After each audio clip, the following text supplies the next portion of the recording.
Salut,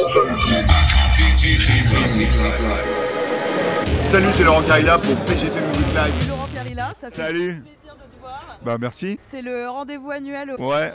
Donc, en fait, ma première question, elle est simple. C'est quoi de neuf depuis un an pour toi? Depuis un an, un nouveau livre, Docteur Addict ou pas, chez HarperCollins. La 4e saison de mon podcast Addiction, on est en train de la terminer là.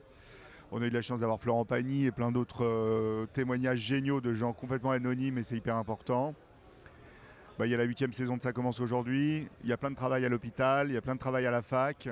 Et puis j'ai de la chance de parrainer le charitable Metal Fest.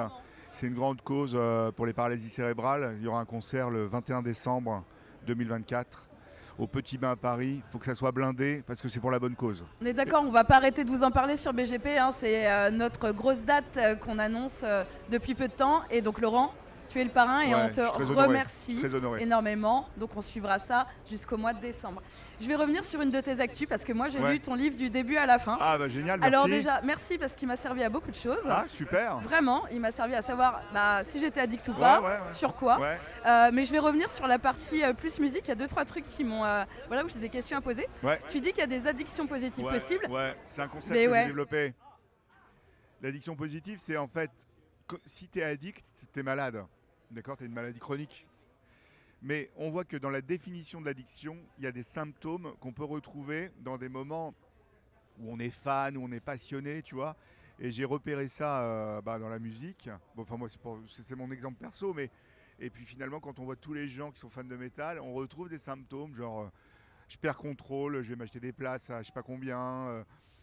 J'ai envie d'écouter ça, j'ai envie d'aller voir si, tu vois, ça c'est des symptômes d'addiction, mais il n'y a pas de conséquences sur ta vie, donc t'es pas dans l'addiction. Ouais, c'était ma vraie question parce que quand on voit justement le prix des places explose, le merch, etc. Est-ce qu'on est quand même encore dans l'addiction positive quand on est vraiment un fan hardcore et qu'on va aller... Si t'as pas de conséquences sur ta vie, tu vois, si t'es pas complètement déprimé, anxieux, tu as des troubles du sommeil à cause de ça, si tu te mets pas, je sais pas, à boire et à flinguer ton foie à cause de ça, si ton conjoint ou ta conjointe te dit vas-y, t'as dépensé tout l'argent du ménage, j'en ai marre, etc. Là on serait plus sur l'addiction à la dépense qu'à la musique. Justement, à un moment tu parles d'une étude assez intéressante sur une comparaison entre les gens qui écoutent du métal, qui écoutent du classique. T'en reparler. C'est une étude d'imagerie cérébrale que j'avais trouvée très très intéressante. Et en fait, on voit que c'est pas les mêmes régions cérébrales qui sont activées. Ça veut pas dire qu'il y en a un mieux que l'autre, mais tu as des réseaux et des systèmes de connexion dans ton cerveau qui ne sont pas identiques. Et je pense que ça peut expliquer en partie les sensibilités des gens à certaines musiques. Tu vois. Oui, et le fait de l'aspect presque communautaire, c'est que du coup, c'est la même connexion. T'es rapproché par tes connexions cérébrales. Ouais, complètement. Tu disais aussi que le métal peut avoir un effet anxiolytique dans un des derniers chapitres. À quel niveau ça va jouer ? En fait, on s'aperçoit, et puis j'ai coordonné une thèse d'une interne qui s'appelle Antonella à Strasbourg. On s'aperçoit dans son travail où elle a interrogé des musiciens et des non-musiciens qu'il y a un côté régulation des émotions par le métal. Et en fait, il suffit que tu sois déprimé ou pas déprimé, tu as un effet de la musique sur tes émotions, tu as un effet sur la musique sur aussi tes symptômes. Et ça peut aider les gens finalement. On voit ça. Donc tu as le côté anxiolytique, tu es angoissé, tu peux écouter du métal et ça va un peu apaiser ton angoisse. Ça ne veut pas dire que ça va tout résoudre, mais ça va aider. Très bien, vous savez ce qu'il vous reste à faire, continuez à écouter du métal pour aller mieux. Il y a un autre truc qui m'a marqué dans le livre, c'est les remerciements. Très bizarrement. En fait, on retrouve plein de gens qu'on croise ici, là vous voyez pas, mais on est dans le bar du VIP. Je pense à Alex de MNO, je pense à Julien de Benighted, etc. Comment dans ton parcours, t'es arrivé aussi dans cette sphère-là en parallèle à ce que tu fais à l'hôpital notamment? Moi je suis un fan de métal depuis le début, depuis 83. Et comme je le dis, je l'ai dit dans l'intro de mon livre en fait, moi je voulais être guitariste du groupe de Rat quand j'étais en 4e. Le groupe de hard rock américain, tu vois. C'est vraiment la scène que j'adore de base. Après, j'ai évolué avec le temps. Et mon père m'a dit, non, tu vas faire tes études d'abord. Donc, j'ai fait mes études, médecine, machin, etc. J'ai continué à faire de la gratte. Après, je me suis arrêté parce que j'avais plus le temps de faire de la guitare. Et j'ai toujours eu ce côté métal et mon côté médecin.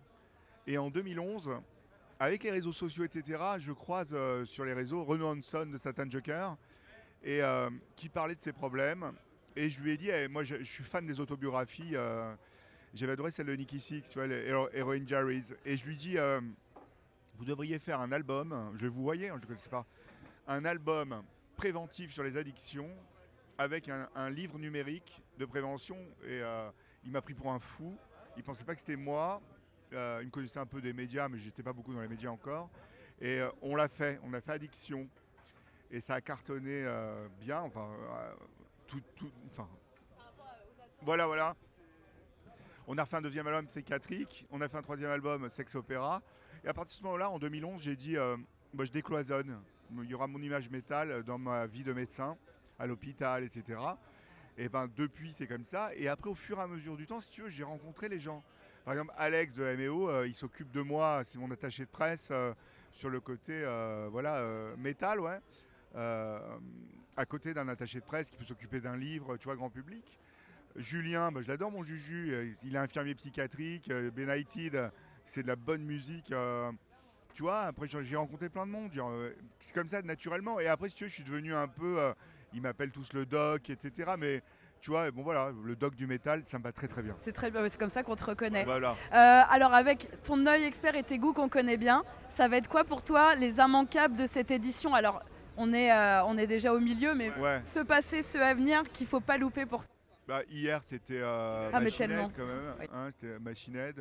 Ce soir, moi samedi là, la journée c'est un peu une journée pour moi quoi. C'est clair. Donc il y a Wolfgang Van Halen, il y a Extreme, il y a Yngwie Malmsteen, j'ai jamais vu. Il y a Extreme, j'ai dit, Mass Hysteria, mais chouchou, et Metallica bien évidemment. Oui, avec le magnifique t-shirt. Et j'ai envie de voir Bruce Dickinson, je l'ai loupé à l'Olympia, donc j'ai envie de le voir. Voilà, ça. Et demain, demain il y a les Foo Fighters, il y a Queen of Stone Age, il y a Corey Taylor, il y a Madball, voilà. Mais bon, la programmation est folle, folle. Ouais. Assez impressionnante. Laurent, je te remercie. On est amené à se revoir du coup sur le Charitable Fest. Merci encore de nous aider pour cette cause qui nous tient à cœur. Et puis du coup, on te dit comme d'habitude, à bientôt sur BGP Music Live. À bientôt.